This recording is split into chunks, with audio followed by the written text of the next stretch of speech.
Hello, hello, everybody, and welcome to the Human Values Podcast, episode 12. My name is Javier Payano. I'm a music teacher, character education coach, and someone who loves helping parents build strong relationships with their kids. I'm joined today by my co host, Luisa Fernanda. Hello, hello, Javi. Good to be here. Good to be here with you today. Have this conversation and just bring a little light into your day today. I am an integrative nutrition health coach, and I've been working with children for the past almost 10 years now. So it is just incredible how these young minds can really surprise us, how they really absorb, and I just have a passion for speaking about the human values.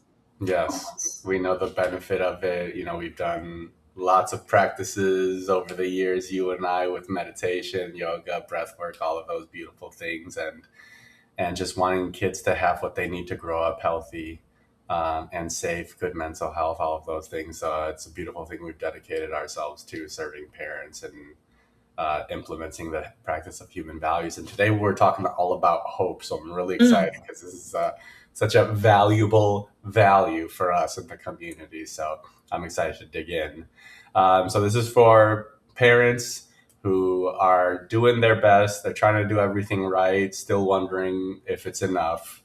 So just to say at the beginning, you're good. You're doing a great job. I always want to applaud Can we just parents give a round of applause? A to the round of parents. applause. Thank Oh you so yes, much. Just our unstoppable parents, right? Because there's a lot of parents who've been given up a little bit, and they're just like, or they're leaning on how they were taught growing up by their parents. And so, if you're listening to this podcast, you are already ahead of the game.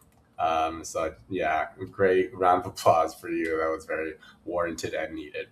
Today, let's start as we like to with a grounding exercise. We've been doing the heart high five a lot, and this is another exercise that I love doing with my students in my high school music classroom. This one's called the havening. So you're going to take your two hands across your chest, starting at your shoulders, and you're just going to rub down from your shoulders, past your elbows into your hands and fingers, and then rub back all the way up.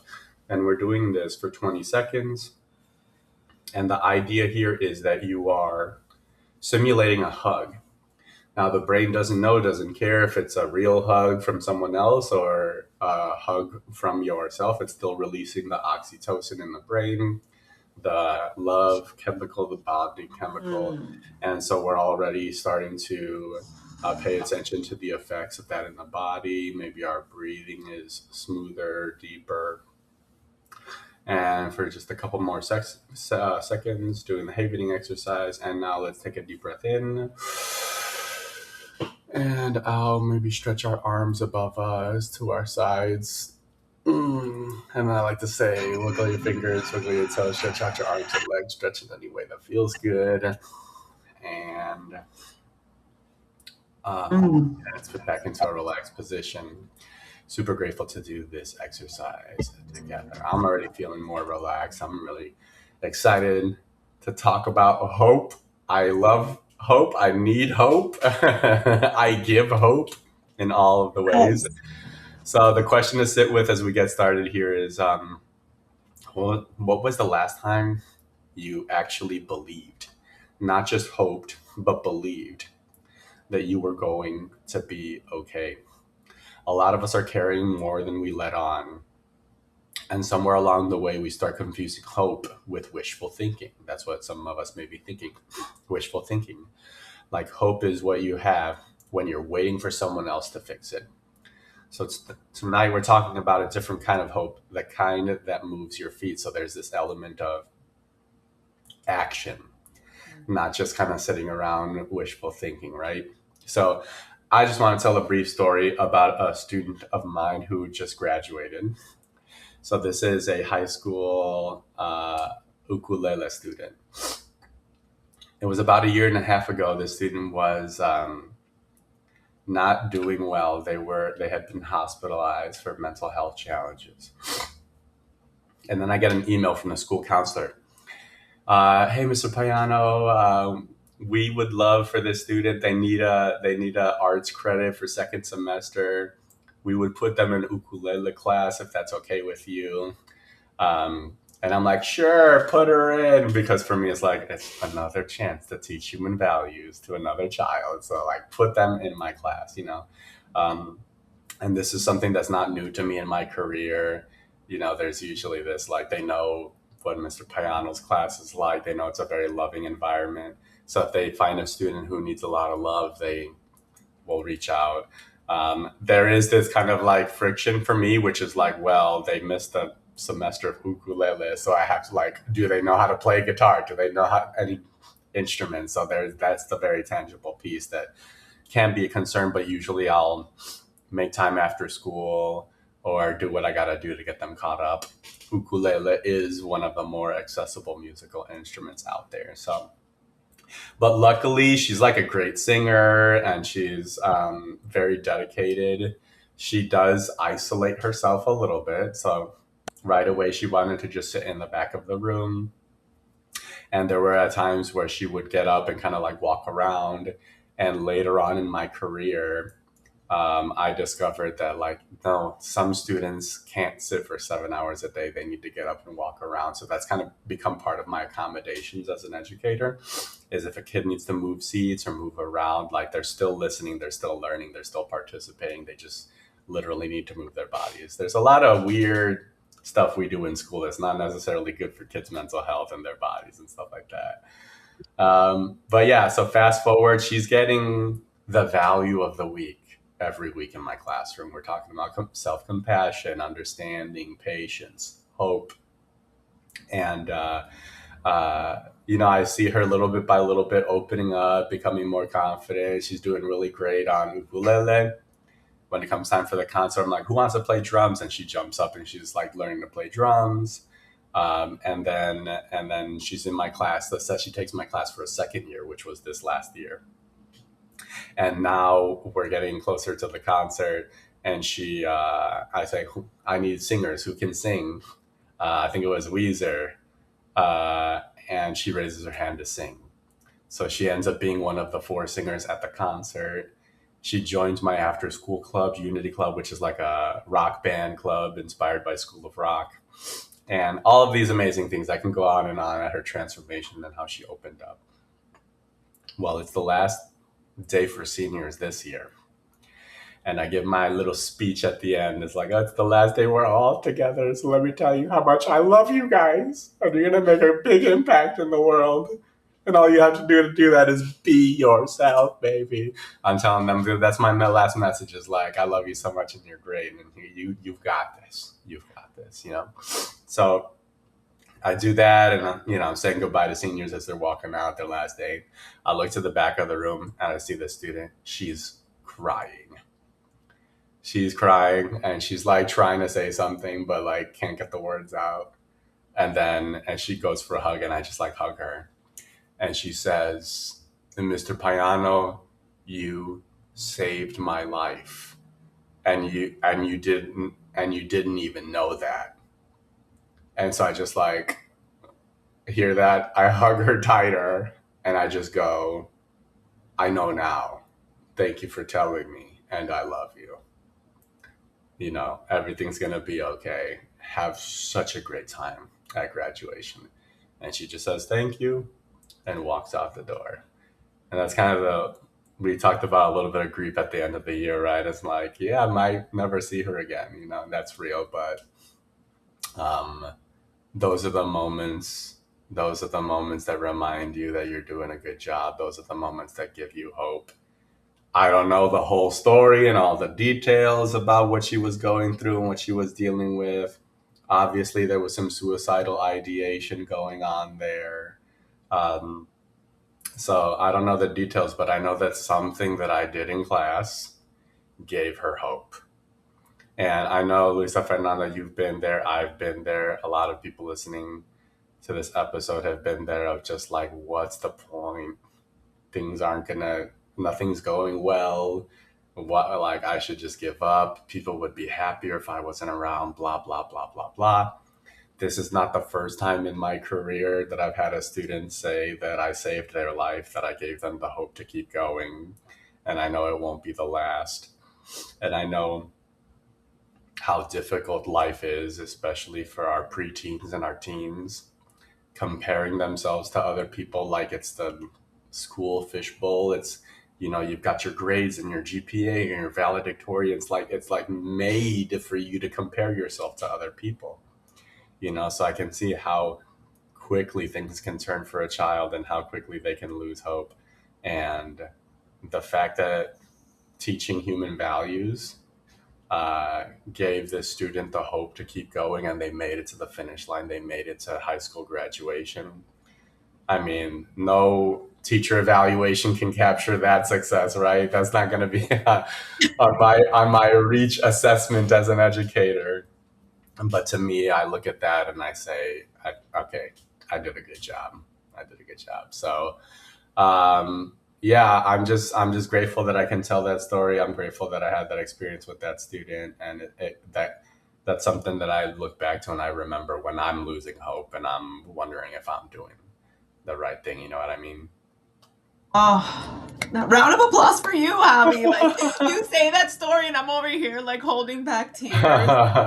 Just Mm, because, like, immediately what I started to think about was those few, like, you're like, I might never see her again, but those few teachers in my upbringing, like, I remember this middle school counselor that I had, that this after school program, she would make me feel so safe and seen. And then in high school, I remember Mr. Jim, who also, like, I would go to when I had problems and I can mm, share with him and be honest, and he wouldn't judge me. And I just felt seen and heard. And those people, like, again, we carry them in our hearts, and they mhm, are in my heart. So I know that you're going to be, in her heart as she mm, moves forward through the world. Maya Angelou, I feel, like, said it best. People won't remember what you said and what you did, but they will remember how you made them feel. And from being in your classroom, she learned what love feels like. And mhm, once you have that reference, your soul will continue to magnetize to that, because we as humans want to feel good and mm. loved and be loved and express love. Like, that is truly where we shine the most, when we are in that vibration. So Wow. it is that you talk about it like, yeah, and it's so big, it's so much bigger. So thank you just for doing the work that you've been doing. I know that this does take, like, we're friends, so we talk outside these spaces, and I know how these environments put your own body through a lot of heaviness as well. Like we Mm, mentioned, at the end of the year, there's a lot of sadness, that letting go, that grief, and the grief builds up in the lungs, right? mm, So we feel it and we express it. So I know that toll it takes on you and your body, and for your will to continue to be there mm, in that environment is just so admirable. And I mm. love, thank you for sharing that. Thank you, Queen. I appreciate it so much, and I receive that. I'm receiving it deeply. And you said a word that stood out to me hard, which was they're feeling the love, and now they have that as a reference. Whoa. And I don't want to dump on teachers, and I don't want to dump on parents. Everyone is doing the best they can. I don't think a teacher gets into education to be like, I'm going to crush student spirits, right? I don't think parents have kids to be like, I'm going to make my kid insecure. These are just like habits that are in us. And there's like this, like, oh, well, I don't want to say thank you for something the kid should already know how to do or should already be doing. Like, there is this punitive model that we're following in our teaching and in our parenting. So, like, I understand it and I get it.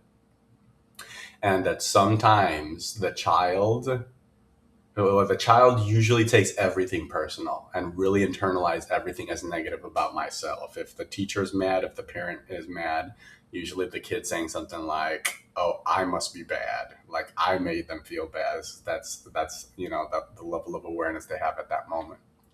So if we're not careful, the message that the child can receive over and over again is, "I'm not good enough," or "I'm not lovable." It's something that Mr. Rogers talked about. It's like you are lovable exactly as you are.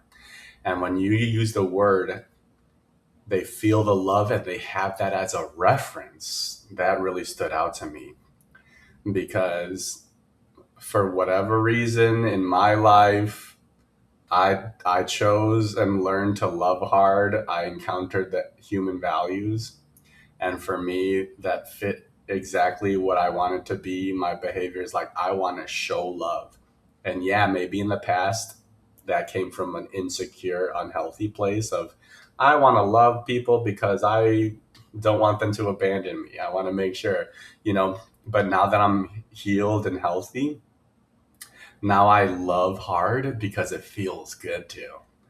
And the whole year, I say, I like you as you are. I like you as you are. At the end of every class, I like you as you are. And then at the very end, at the last day with seniors, last day we're all together, I do say, I love you. And I give them that love. And now they have that as a reference. And they can have a reference, a memory of what it feels like to be loved unconditionally, which we don't know. We're not taught how to do that. We're not taught how to love unconditionally. And do I get annoyed when kids are playing hacky sack in the back of the room? Sometimes, yes. Do I get annoyed when kids aren't paying attention? Yes. But I still choose to love them unconditionally. And I love how you said that now they have that as a reference. So when they enter relationships, whether it's a work relationship at a job, romantic relationship, friendship, or otherwise, they're going to know what love is supposed to feel like. Thank you so much for bringing that in. I think that's huge. Yes, of course, and what you were saying earlier about the parents and the teachers, like 100%, it is a byproduct of the modern world that we live in and the modern day stressors and our inability to deal with the amounts of stress that we are handling on a day-to-day basis. Like Mm, I think most of us are so used to being in high levels of stress that we don't even realize what stress feels like in the body, and it is very hard to love when you're in a state of fight, flight, mm, or fawn, right? yes. You're there in your fear. You're not able to love because you're in fear, you're in worry. You're like, oh, I gotta pay the bills, I gotta do that thing for work. Oh my God, that email, that person that cut me off, and all of that prevents us from tapping into the love. So it's a challenging thing to be in that state of love and openness, and again us being in a place where we don't take things personally. So when the child, like I work with smaller children, and I work in the behavioral, in the ABA field, the applied behavioral analysis, so typically children who are diagnosed with autism, and I work with the early interventions because I do feel that it's easier to see their growth than with high schoolers. It takes a lot longer to reprogram high schoolers than to work with the littles. But sometimes again, like they are just, having aggression, or there isn't any rhyme or reason. And I just sit there and I'm like, if I can just hold them in my awareness of like, I love you just as you are, even when you're trying to aggress against me, even when you're, physically telling me that you're not going to do the put the puzzle away or whatever it is, I'm just going to sit there and love you and hold that and wait. And then just, I feel that since I've started to implement that in my sessions, it is just is magical to me how just me holding that in my awareness again when I'm feeling that anger or just the frustration of like, I know you can do this, and you're just, and just being like, I love you, just holding that, not being reactive, being calm despite of the outcome. It really can shift that, because again, right there, what we're doing is tapping into that co-regulation that us Mm, adults and children can do, that mhm. when we're regulated, when we don't let that, throw us off our game, the child can then experience a little bit more regulation in their own bodies as well. Yes. No, that's so good. And there's a lot of pressure for both teachers and parents. There's pressure for teachers of like, I got to teach these kids. And I feel like if a kid starts falling behind in my class, like that's when my fight, flight, freeze, and fawn is activated. I'm like, oh no. And I had to learn to pay attention to that feeling as it comes up and then be like, okay, I'm feeling that feeling. Uh, it's okay. The kid's falling behind a little bit in class. That's okay. And I want to remind myself what's the number one important thing here, that kid feels loved, period. Everything else is secondary, and that helps me to calm down. As parents are under extreme pressure to make the child palatable to society, to make the child successful in the world. And if we're not careful, that fear of the child being not successful in the world can supersede the love energetically when you're in the presence of the child. So a lot of times parents get caught in this trap, well meaning, but it's like, I need my kid to have the best grades. They need to be in sports. They need to be in this and that. And it's like the kid is feeling that fear from the parent. It's like, oh, I'm not good enough. My parent is always trying to improve me or make me better. So that means I'm not good enough. And that's where a lot of even quote unquote gifted kids grow up and they have anxiety because it's like it was never good enough. Instead of a parent I know saying like, I was like, oh, you got B's and C's. Did you try your best? Yes. Okay, I'm proud of you. You know what I mean? It's just like about reframing what does success look like, because yeah, the grade might be like a short-term bad grade, but over the course of the child growing up, are they having confidence in themselves? Are they believing in themselves? Are they building that resilience? Are they having hope that they can overcome challenges? And that, I think that if we thought about it and drilled down deep enough, that's what adults really want for the children in their lives, is for them to be confident, to have success. So it's all, a lot of this is reframing what's truly valuable as we're raising our children, right? Yes. So Like, and there was actually a little study done where they've compared children who like were praised with stuff like you're so smart and you're intelligent based on that capacity, and then children who are praised for doing the hard thing and just like, wow, you really push forward. Like those children, the ones who are praised by being smart will always do the easy thing. So that they can mm, continue to get that praise versus the other child will do the more challenging thing, even though they can fail because they have that built in their system that they do hard things. And like I'm excited to get to the thought of the week down here, mm, because it really tunes back into what you were talking about, that resilience. yeah. Yeah, that's so good. And I know this is a common thing. I'm a high school music teacher, so I get the thing of like, if they're not sure they can do it perfectly, they don't even want to attempt it. And I know parents know what I'm talking about. So just we're now drilling into like, where does that come from? So it's like praising the good job versus praising the good effort. We always want to praise the good effort, There right? you go. And Yes. that's going to give them hope. Speaking of hope, let's get into the value of the week. So through the lens of right action this week, we're practicing the value of hope. And our thought of the week is, I've got this. Let's say it together. One, two, ready, go. I've I've got got this. this. So uh, this to me is super valuable, and I I want to give parents the hope that they can continue to build this confidence and feeling of hope in their children by having a short conversation every single week. So this week, whether it's at the dinner table, during a drive, on the trampoline, whatever it is a great opportunity to have a conversation of hope. So there's uh, a conversation starter that we have here is, think of a moment when you surprised yourself, when you handled something you didn't think you could, and what did that teach you about yourself. The practice of education in human values, as we're doing it for parents and parents doing it for their kids, is to start asking the child these questions, because in education in human values, the idea is that there is already wisdom inside of the child. But usually we see children as these empty vessels that we better fill with the knowledge we believe that they need in order to succeed in the world, and completely ignore like, oh, maybe my child has something to say. It's like, I don't care if he's 6 years old, you could be surprised, right? First of all, do you know what hope means is a good way to start. And then, yeah, what's a moment that you experienced hope? Where's a moment that you felt hope? And you would be surprised at what comes out. And that's just like pivoting things to say, like, oh, yeah, my child has wisdom. So we want to start by introducing the value of the week, and then say, I've got this, and have that as a mantra that's repeated in the household. Have this initial conversation, and then we can, take the value of the week, the conversation card, we can print it, put it on the fridge somewhere where people are going to see it. And then when we have opportunities throughout the week, and we catch someone saying, it's like, oh man, I don't think if I can do this, or I'm having doubts about this, it's a beautiful thing to be able to say, I've got this, or you've got this. And that's something that has happened so much organically in my classroom, and especially with me, because I've introduced this, I've created this container in the classroom of we're practicing the value of the week. Here's the thought of the week.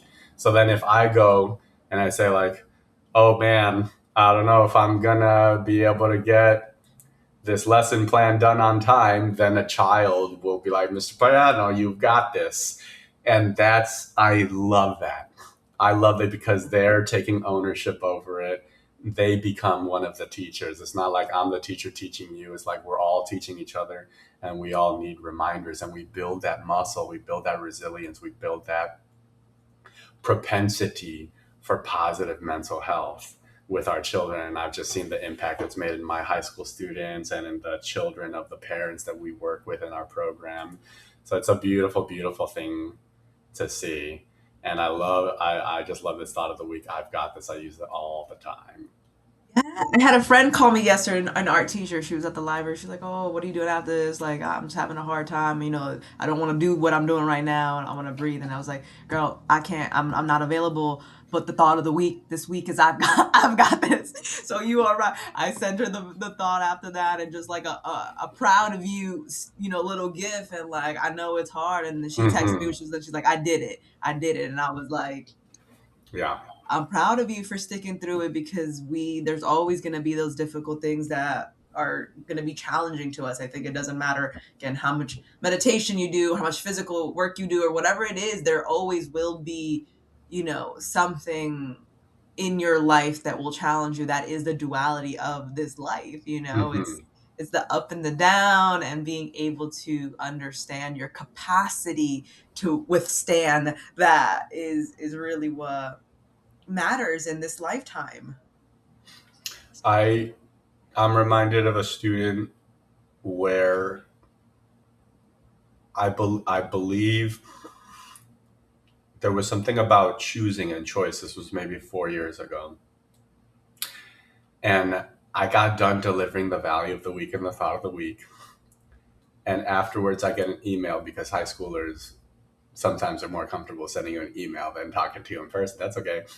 Um, and she said, Mr. Payano, it was like you were talking directly to me.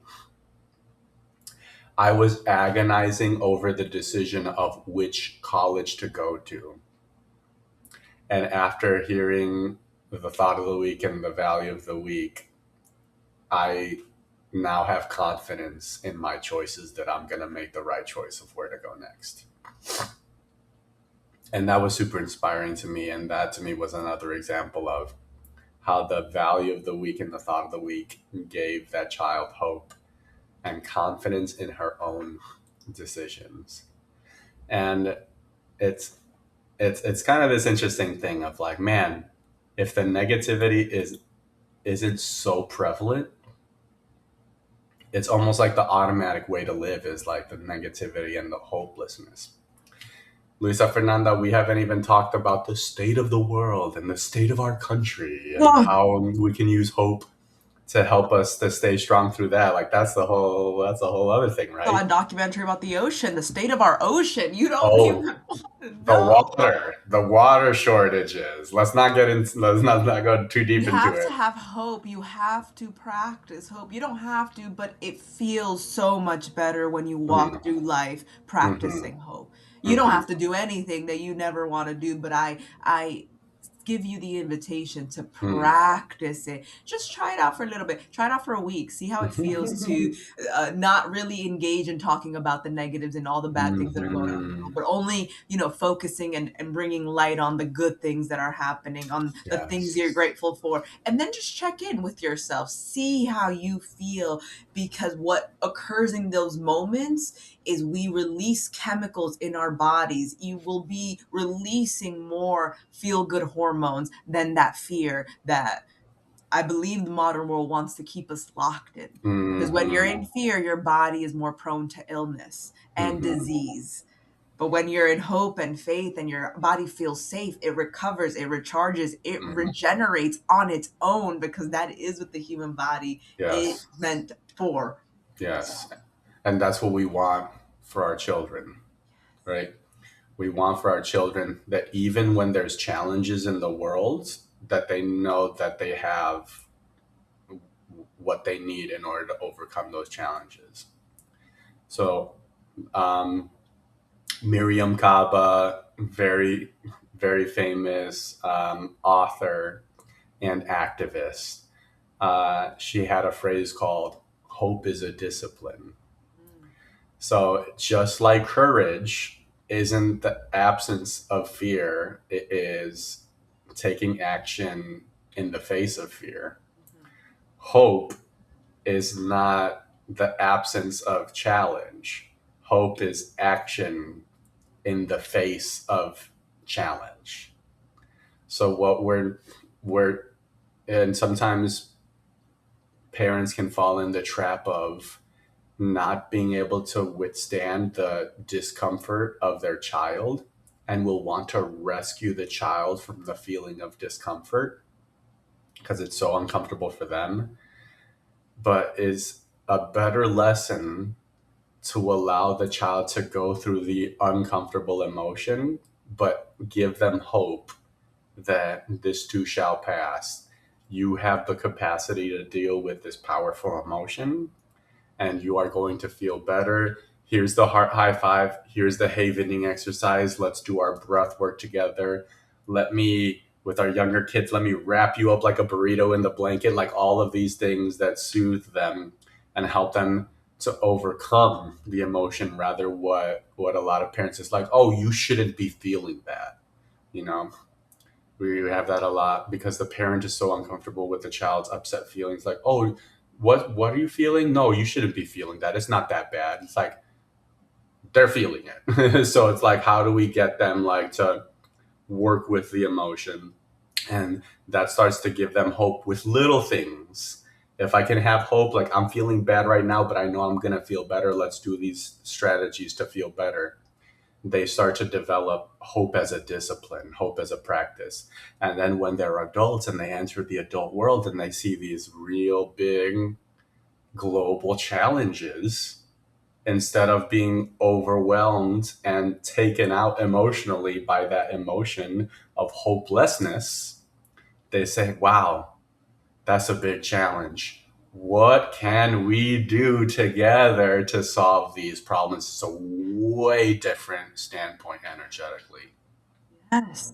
Because again, it's not ignoring the problems completely. It's being aware of them to a degree where you're not consumed and sucked in by them, but with just enough awareness that you're like, okay, this is why I got to practice my gratitude. I got to continue to focus on the light because the more light that I spread around me, the more lives I can touch and reach with a positive impact. That's going to create a bigger difference in the world. That's going to give me the funds that I need to be able to go handle that situation that really makes me upset. Again, when we have these emotions like anger or frustration, it's usually a decibel than passion. So it's, oh, that thing that makes me really angry, it's because I'm really passionate about this other thing over here. So being able to manage our emotions, but what we were saying about the discomfort with parents, that is something that I see in the homes a lot, is just like the desire to like stop the crying, like, but that also usually stems from, like, I work from with a lot of families who come from foreign countries, so it's like a lot of these, like, you're not allowed to cry in these other countries, you don't Mm, have the permission to feel the emotion. So the parent as a child, or like maybe they did suffer more physical things, and so they're like, well, I had a harder life than you did. But it doesn't come back to the comparison, it just comes back to, like, they are feeling this emotion and it's okay, it's part of the human experience to feel that emotion. How can, like you said, come back to that strategy that regulates us? The burrito is an incredible idea, and an easier one, that again, if your child is not in the place where they can practice breath work, humming, inviting them to hum a little, mm, to buzz a little bit like a bee, that immediately will activate your parasympathetic nervous system, which mhm. will take you out of that fight or flight and into that loving, restoring, repairing, healing side of the body. That's so good. And thank you for bringing that in of like, yeah, as parents, are we are we okay with our kids' emotions? Are we okay with our own emotions? That it's okay to cry, that it's okay to feel. Sometimes we got to take a step back, as you and I've been doing this work for years and years and years, and remember, it's like for some people, emotions is not an easy thing. Um, so we want to step back and make space for everyone wherever you are on your journey. But the invitation still stands that in order to make the world a better place on the family level, harmony in the family, and as well on the bigger level, global level, I think it all begins with that emotional safety and being able to feel confident and hopeful. If I communicate my feelings, the people around me will understand. For a lot of young people, a lot of teenagers especially, they're feeling so much, but they don't know what they're feeling. They're feeling so powerfully, but they don't know what they're feeling. And it's the scariest thing in the world to admit that or to share that with an adult, especially because we don't know what the adult is going to say. And if in the past that child, I don't know, broke a vase or something, and then the parent flipped out, what are they going to do when they're experiencing anxiety and depression as a teenager? Probably not going to share it. So that's why this thing about unconditional love, it's not like sunshine and rainbows. It's like this is literal mental health work that we're doing.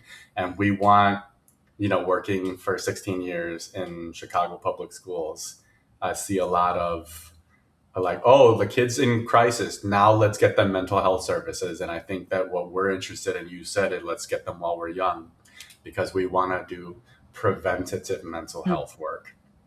We want to give them the steps ahead of time to prevent the mental health crisis later. And we can do that as families if we start little by little, just having these small little conversations, and little by little, we're building that emotional intimacy and that emotional safety. So, as we wrap up another amazing episode, I just want to Oh, invite people to sign up for the conversation card. This is something that we have been creating for a while now that you can use whether it's at the Sunday dinner table or again while you're driving or you're traveling or whatever it is. You can sit down and there's questions on the conversation card for elementary age students and then for high school age students. It is free. You sign up at humanvaluescollective.org. Um, and that's a way to start having those conversations. And every little conversation, even if we're talking about hope or patience, having those conversations and asking the child the question starts to build that intimacy so that later on, when they have really big stuff to share with you, that bridge of communication is already built. So sign up for the conversation card. We also have a parent webinar happening very soon. So if you sign up for the conversation card, you'll be among the first people to learn when that webinar goes live. And then we also talked about being feeling safe with emotions and feeling having the capacity to deal with your own emotions and your child's emotions. So, Luisa Fernanda, you and I do our Sunday night meditation on Zoom every every week, Sunday. which is another opportunity to just like build that capacity in yourself to deal with your own emotions and then to be able to be super present and loving while your child is going through their big emotions as well. So all of these amazing free resources we're creating at the Human Values Collective because we want and we want children to have incredible, not just good, but incredible relationship with their parents, and we believe that that's going to contribute to a better world. Luisa Fernanda, any final words as we get up out of here? I mean, there's so much that else I could say, but what I really want to come back to is the thought of the week that I've got this, and just we were talking about how that builds this thought, practicing this thought throughout the week, throughout the child's life, builds that resilience that we can do hard things. And you mentioned earlier that if you have one person in your life that believes in you, that makes such a difference in a child's life, in a person's life. If you can Google Lady Gaga saying this, she has like a compilation of interviews where she talks about there could be 99 people in the room and none of them like you, but if there's one person in the room that believes in you, like you got this. And she says it over and over in thousands of, like not thousands, but like hundreds of interviews that I've seen. And what I always like to bring to that point is that that person in the room doesn't need to be anyone else. It can be yourself. You Mm, can be the person in the room that believes in you at all times. And it's so beautiful when we do have people around us that are those mirrors to us. Like, I believe in Javi, I believe in the human values, I believe in myself. That's amazing. But we can always be that light for ourselves that knows that we are capable. So just continuing to practice this and always permission to the parent, invitation for the parents, and permission to mess up. It's not perfect. We mess mm, up, and there's times where we, do the wrong things, but just coming back. Don't get not getting stuck in the shame or the, oh, I didn't do it right. There isn't a right or wrong as long as you come back to trying again. hmm. Yeah, this is a lifelong practice, but it's so worth it. It's like the most valuable thing you can do is teach human values, and people are doing that naturally. You great teachers, great parents, they're naturally doing it. But I think what we're doing is we're building a system, and we're delivering it to you every week, so you don't have to think about it. And we're making it more intentional, more specific, more strategic, more systematic. And if the negative influences are out there everywhere, online, on social media, on the TV, in our media, I believe so must our message of human values and connection and humanity and forgiveness and understanding and unconditional love must also be as systematic and as constant. So keep broadcasting that radio signal, and wait for the miracle to happen. Thank you for that final word, Luisa Fernanda. I'm inspired. I've got hope. I've got this. We've Got got this. this. We've got And we're this. so grateful for our community. Thank you You've for got this. listening. You've got this.